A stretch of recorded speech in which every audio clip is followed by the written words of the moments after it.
Hello friends, इस video में हम देखने वाले हैं यूनिट एंड मेजरमेंट। आप कोई सा भी परीक्षा दे लीजिए, उसमें यूनिट एंड मेजरमेंट से लगभग 2 नंबर के क्वेश्चन तो आ ही जाते हैं। इसीलिए आपके 2 नंबर तो इस वीडियो से पक्के होने वाले हैं। अगर आप इसको शुरू से लेकर लास्ट तक देखिएगा तो मुझे विश्वास है कि आप कोई सा पेपर दीजिए और यूनिट एंड मेजरमेंट से कोई सा भी क्वेश्चन आ जाए आपसे छूट नहीं सकता, क्योंकि सारे के सारे इसमें कवर किए गए हैं। ठीक है दोस्तों, अब देखिए, अगर आपको इस वीडियो का पीडीएफ चाहिए याद करने के लिए सही से, तो वहाँ पर हमारे टेलीग्राम ग्रुप को ज्वाइन कर लीजिएगा, जिसका लिंक इस वीडियो के डिस्क्रिप्शन में मिल जाएगा। वहाँ पे आप हमारे ग्रुप को ज्वाइन कर लीजिए और इस वीडियो का पीडीएफ डाउनलोड कर लीजिए। और हम जल्दी वीडियो लेकर आते रहते हैं, उसकी भी नोटिफिकेशन आपको मिल जाएगी। अगर आपको वीडियो अच्छी लगी तो वीडियो को लाइक कीजिएगा, चैनल को सब्सक्राइब कीजिएगा। तो चलिए ज़्यादा समय लेते हुए चालू करते हैं वीडियो को।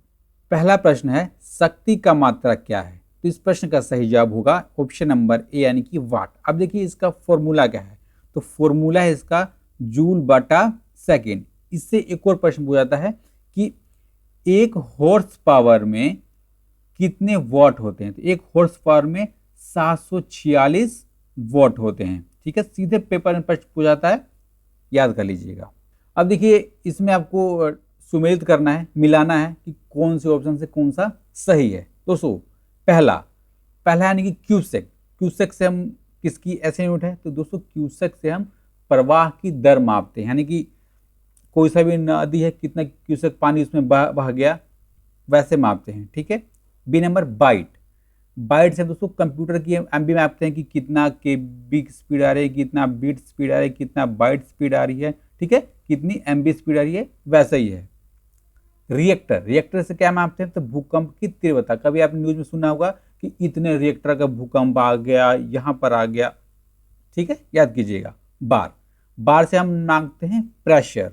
ठीक है दोस्तों, प्रेशर मापते हैं बार से। अब देखिए इसमें अब सही जवाब कौन सा होगा? तो इसमें सही जवाब होगा हमारा ऑप्शन नंबर सी, यानी कि ए का बी। आपने देख लिया। ओके, अगला, एम्पियर इकाई किसकी है? यानी कि ऐसा यूनिट किसकी है? एम्पियर। दोस्तों हम एम्पियर से माप लेते हैं क्या? तो ऑप्शन नंबर सी, यानी कि विद्युत धारा मापने की इकाई को हम एम्पियर कहते हैं। संचालन में प्रयुक्त दूरी की इकाई को क्या कहते हैं? यानी कि दोस्तों अगर हम समुद्र में जा रहे हैं तो उसमें कोई दूरी होगी, हमको पता तो लगेगा नहीं, कोई उसमें बोर्ड तो लगा नहीं होता कि आप 1 किलोमीटर आगे, 2 किलोमीटर आगे, तो कैसे पता लगेगा? और कितने समुद्र में कितने किलोमीटर की दूरी को हम एक नॉटिकल मील कहने वाले हैं? तो दोस्तों याद कीजिएगा, इसका ऑप्शन नंबर डी सही जवाब होगा। और 1.852 किलोमीटर दूरी अगर हम चल जाते हैं किसमें, समुद्र में, चाहे कहीं भी दोस्तों, तो उसको क्या होगा? तो वो 1 नॉटिकल मील होगा। 1 माइक्रोन बराबर होता है। तो इस प्रश्न का सही जवाब होगा क्या? तो ऑप्शन नंबर से, यानी कि 1/1000 मिलीमीटर के बराबर क्या होगा? 1 माइक्रोन, यानी कि 1 mm का 1000वां हिस्सा होगा 1 माइक्रोन। और इसको कैसे लिखेंगे हम? तो 0.001 mm में हम लिखने वाले हैं। ओके, अगला, उस थर्मामीटर को क्या कहते हैं जो 2000 डिग्री सेल्सियस मापने हेतु उपयोग किया जाता है? यानी कि अगर हमको 2000 सेल्सियस तक मापना होगा तो उस थर्मामीटर को हम क्या कहेंगे? दोस्तों उस थर्मामीटर को कहेंगे ऑप्शन नंबर, यानी कि पूर्ण विकिरण पायरोमीटर, यानी कि टोटल रेडिएशन पायरोमीटर उसको हम कहने वाले हैं दोस्तों। ठीक है, और ये ऐसा थर्मामीटर होता है जिसकी सहायता से हम अगर अपने शरीर का टेम्परेचर भी मापना हो तो इसको बिना टच किए हुए हम सिर्फ एक रेडिएशन छोड़ता है ये, और उससे ही ये माप लेता है। ठीक है, कितने डिग्री तक? तो 2000 डिग्री सेल्सियस तक पायरोमीटर भी आ जाता है केवल ऑप्शन में, तो उसे देख लीजिएगा। पवन का वेग का मापन किस यंत्र से किया जाता है? आपको यंत्र में दिखा देता हूं। ठीक है, आप अंदाज लगाइएगा। ये पुराने वाला यंत्र है और ये नए वाला यंत्र है। दोस्तों इस यंत्र का नाम है ऑप्शन नंबर बी, यानी कि एनेमोमीटर। इससे हम पवन का वेग बहुत आसान तरीके से हम माप सकते हैं दोस्तों। अब देखिए जो यूनिट किस में दिखाता है, तो मीटर प्रति सेकेंड में दिखा देगा आपको, किलोमीटर प्रति आवर में दोस्तों आपको ये यूनिट दिखा देगा। और ये आमतौर पर 20 से 50 फीट ऊंचाई पर ये लगाए होते हैं एनेमोमीटर। हाइग्रोमीटर से क्या मापा जाता है? तो आपको यंत्र में दिखा देता हूं। हाइग्रोमीटर से दोस्तों मापा जाता है? ऑप्शन नंबर डी यानी कि वायुमंडल की आर्द्रता, यानी कि कितनी नमी है हमारे वातावरण में, इसको मापता है हाइग्रोमीटर। और दोस्तों जो ये डिजिटल जो हाइग्रोमीटर है इसमें टेम्परेचर भी होता है और आर्द्रता भी होता है, समय भी दिखाता है। ठीक है, अगला, वायुमंडल की ओजोन परत की मोटाई मापने वाली इकाई क्या कहा जाती है? दोस्तों इस प्रश्न का सही जवाब होने वाला है ऑप्शन नंबर बी यानी कि डॉप्सन। बहुत इंपॉर्टेंट सवाल है, बहुत ज्यादा पूछा जाता है डायरेक्ट। इसे याद कीजिएगा कि अगर हम ओजोन की परत की अगर मोटाई हमें मापनी हो तो हम किस में मापेंगे? तो हम उसको मापने वाले हैं डॉप्सन में। ओके, महासागर में डूबी हुई वस्तु की स्थिति को जानने के लिए किस तकनीक का उपयोग किया जाता है? आपने 8वीं 9वीं 10वीं क्लास में सब में दोस्तों पढ़ा होगा कि महासागर में अगर समुद्र में महासागर में कोई वस्तु की स्थिति जाननी होगी, अगर वो नीचे कहाँ पर है तो उसको हम सोनार से पता लगाएंगे। सोनार में आपको पता है दोस्तों कि ध्वनि हम छोड़ते हैं सोनार से, और वो अगर नीचे किसी भी जगह पर टकरा करके दोबारा अगर हमको प्राप्त हो जाती है तो हमें उसकी स्थिति पता लग जाती है। किससे मापते हैं? सोनार से। अब देखिए दोस्तों, इसको आपको मिलान करना है, तब मिलान कीजिए ओडोमीटर। ओडोमीटर से हम क्या मापेंगे?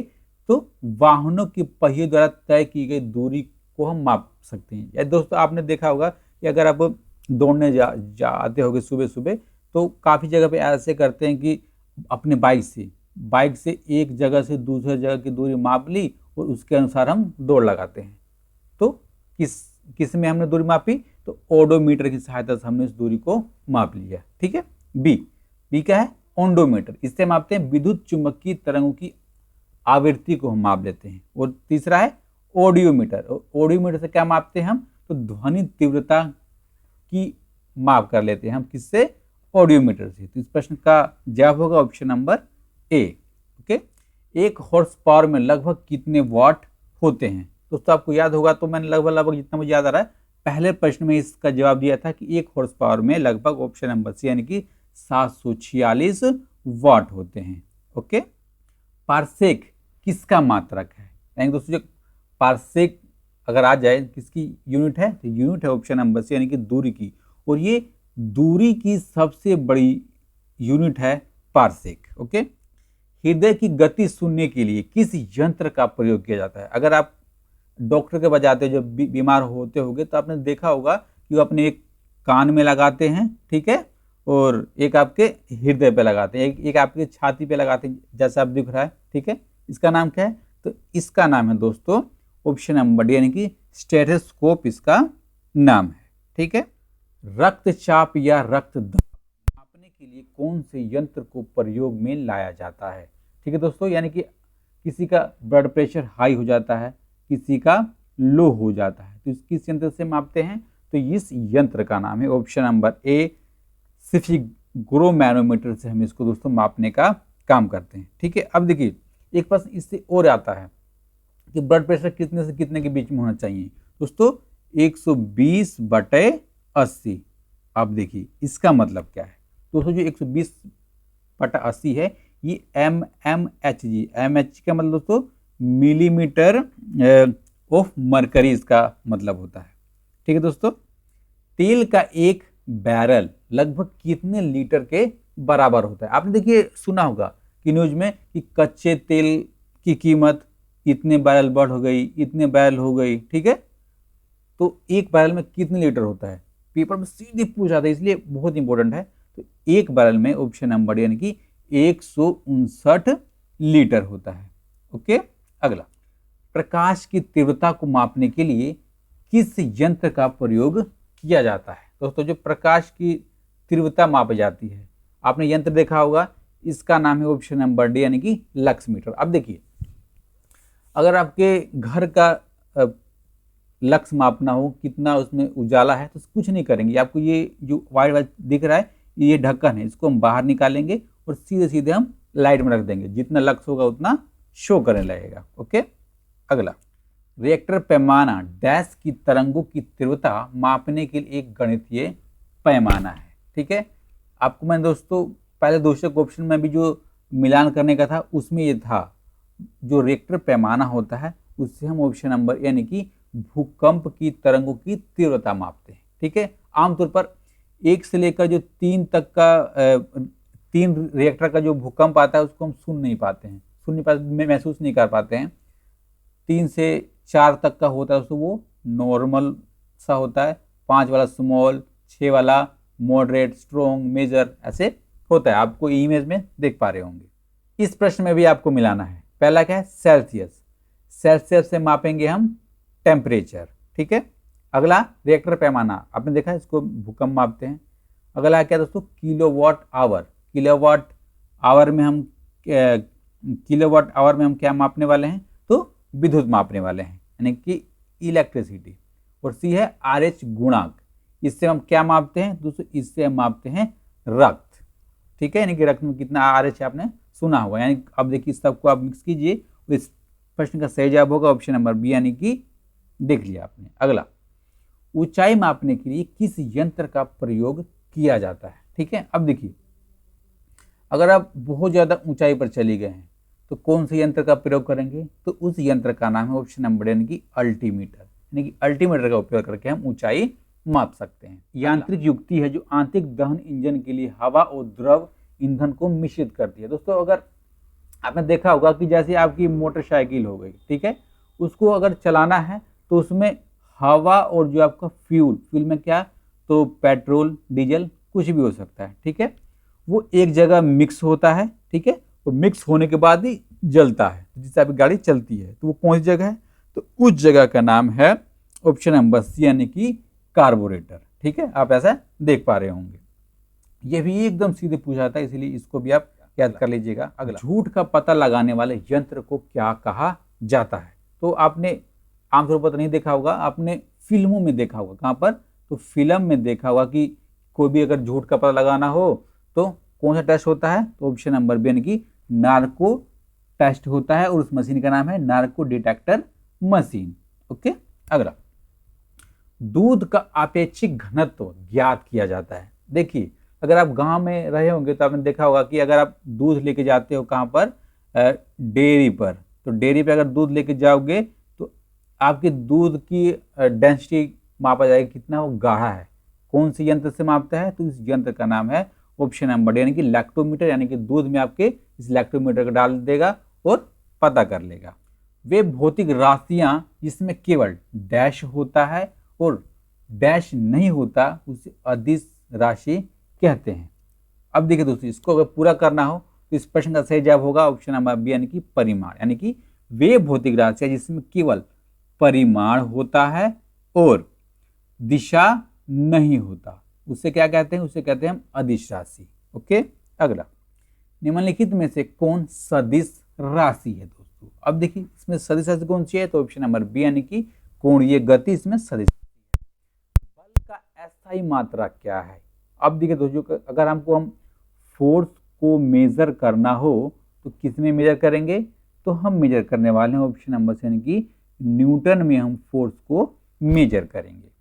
दाब के अस्थायी मात्रक को हम क्या कहते हैं दोस्तों। जो दाब होता है उसका अस्थायी मात्रक होता है ऑप्शन नंबर सी, यानी कि पास्कल। और दोस्तों, जो प्रेशर होता है उसको बहुत सारी यूनिट है, जैसे में mmHg आपने देखा होगा, मिलीमीटर ऑफ मरकरी, ठीक है।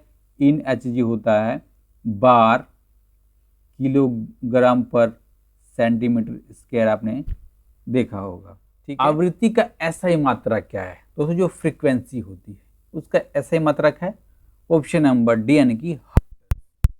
अगला, तापमान का अस्थायी मात्रक क्या है, क्या केल्विन, जूल, सेल्सियस, फारेनहाइट। सबको तो हम तापमान ही मापते हैं, तो क्या में आपको दिख रहा है केल्विन, वो है आपका अस्थायी यूनिट।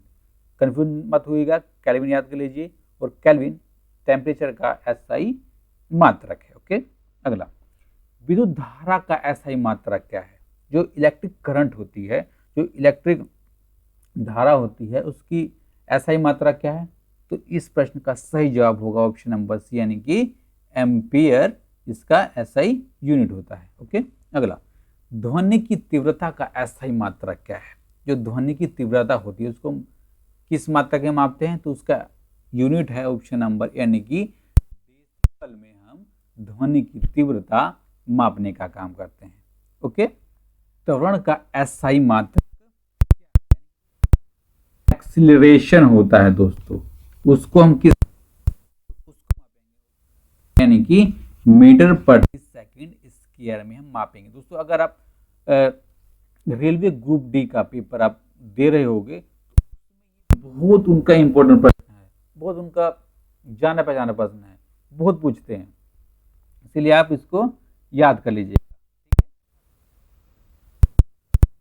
मापने की इकाई क्या है, यानी कि जो डिस्टेंस होता है उसको हम किस में मापते हैं, तो उसको मापेंगे हम ऑप्शन नंबर ए यानी कि ओम में।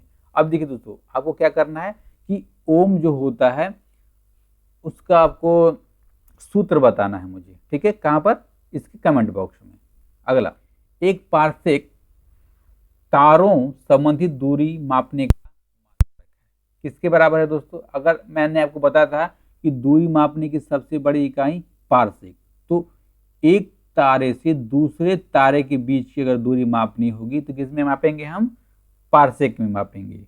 और एक पारसेक बराबर कितना प्रकाश वर्ष होता है आपको ये बताना है। तो दोस्तों एक पारसेक बराबर ऑप्शन नंबर ए यानी कि 3.25 प्रकाश वर्ष होता है। ओके, अगला, चुंबकीय क्षेत्र बल की एसआई यूनिट क्या है, यानी कि जो चुंबकीय क्षेत्र का अगर मापना हो तो उसमें कितना बल लग रहा है उसको हम किस में मापेंगे, तो उसको मापेंगे ऑप्शन नंबर बी यानी कि टेस्ला में। ओके, यांत्रिक ऊर्जा की एसआई इकाई क्या है दोस्तों। अब देखिए जो यांत्रिक यानी कि जो मैकेनिकल एनर्जी होती है उसको हम किस में मापने वाले हैं, तो उसको हम मापते हैं ऑप्शन नंबर बी यानी कि जूल में हम मापेंगे मैकेनिकल इकाई को। ठीक है, अगला, रेडियो धर्मिता की इकाई क्या है। अगर हम रेडियो धर्मिता किस में मापेंगे तो ऑप्शन नंबर सी यानी कि क्यूरी में हम रेडियो धर्मिता मापने वाले हैं। ठीक है, अब देखिए दोस्तों अगर एक प्रश्न पूछता मैं भूल गया कि जो मैकेनिकल एनर्जी यानी कि जो यांत्रिक ऊर्जा को जोड़कर बनते हैं, तो अगर स्थिर ऊर्जा हो गई, ठीक है, और गतिज ऊर्जा, इन दोनों ऊर्जा को अगर हम जोड़ दें तो क्या बनेगी, बनेगी वो मैकेनिकल ऊर्जा। ठीक है, यानी कि यांत्रिक ऊर्जा। अब देखिए दोस्तों मुझे विश्वास है कि मैंने सारे के सारे कवर कर लिए हैं और ये वीडियो आपके लिए बहुत इम्पोर्टेंट था। ठीक है, तो अगर आपको वीडियो अच्छी लगी हो तो अपने दोस्तों के बीच में शेयर कीजिएगा, चैनल को सबसे इम्पोर्टेंट सब्सक्राइब कर लीजिएगा। इस वीडियो के PDF के लिए हमारे टेलीग्राम ग्रुप को ज्वाइन कर लीजिए। ठीक है, और अभी लाइक कर दीजिए।